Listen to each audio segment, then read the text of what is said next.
തിരുവനന്തപുരം പട്ടത്ത് കാറിന് തീപിടിച്ചു. മെഡിക്കൽ കോളേജിലേക്ക് രോഗിയുമായി പോയ കാറിനാണ് തീപിടിച്ചത്.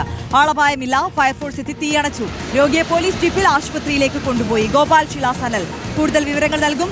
ഗോപാൽ, എന്തായാലും ആളപായമില്ല. രോഗിയെ കൃത്യസമയത്ത് ആശുപത്രിയിൽ എത്തിക്കാൻ സാധിച്ചു എന്നതും ആശ്വാസം.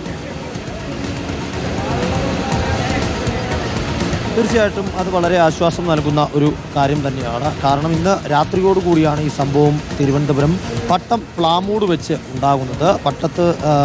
പട്ടത്ത് നിന്ന് മെഡിക്കൽ കോളേജ് ആശുപത്രിയിലേക്ക് രോഗിയുമായി പോയ സ്കോർപിയോ കാറാണ് ഇത്തരത്തിൽ തീപിടുത്തത്തിന് ഇരയായത്. വാഹനം ഓടിക്കൊണ്ടിരിക്കുന്നതിനിടയിൽ എഞ്ചിൻ്റെ ഭാഗത്ത് നിന്ന് പുകയുയരുകയായിരുന്നു. പിന്നീട് നോക്കിയപ്പോൾ പെട്ടെന്ന് തീ ആളിക്കത്തി. തുടർന്ന് ഫയർഫോഴ്സിനെ വിവരമറിയിച്ചു. ഒപ്പം തന്നെ പോലീസിലും വിവരമറിയിച്ചു. ഫയർഫോഴ്സ് എത്തുന്നതിന് മുൻപ് തന്നെ പോലീസ് ജീപ്പ് എത്തി ഈ ആശുപത്രിയിൽ കൊണ്ടുപോകേണ്ടിയിരുന്ന രോഗിയെ ആശുപത്രിയിലേക്ക് എത്തിച്ചു. തുടർന്ന് തിരുവനന്തപുരം നിലയത്തിലെ ഫയർഫോഴ്സ് സംഘം എത്തി വാഹനത്തിലെ തീ അണയ്ക്കുകയും ചെയ്തു. വാഹനത്തിലുള്ളവർ ഉള്ളിലുണ്ടായിരുന്ന ആർക്കും തന്നെ പരിക്കോ പൊള്ളലോ മറ്റു ബുദ്ധിമുട്ടുകളോ ഒന്നും ഉണ്ടായിട്ടില്ല എന്നുള്ളത് ഏറെ ആശ്വാസകരമായ കാര്യമാണ്. ആര്യ, ഓക്കെ. ഗോപാൽ ശിലാസനിലാണ് വിശദാംശങ്ങൾ നൽകി.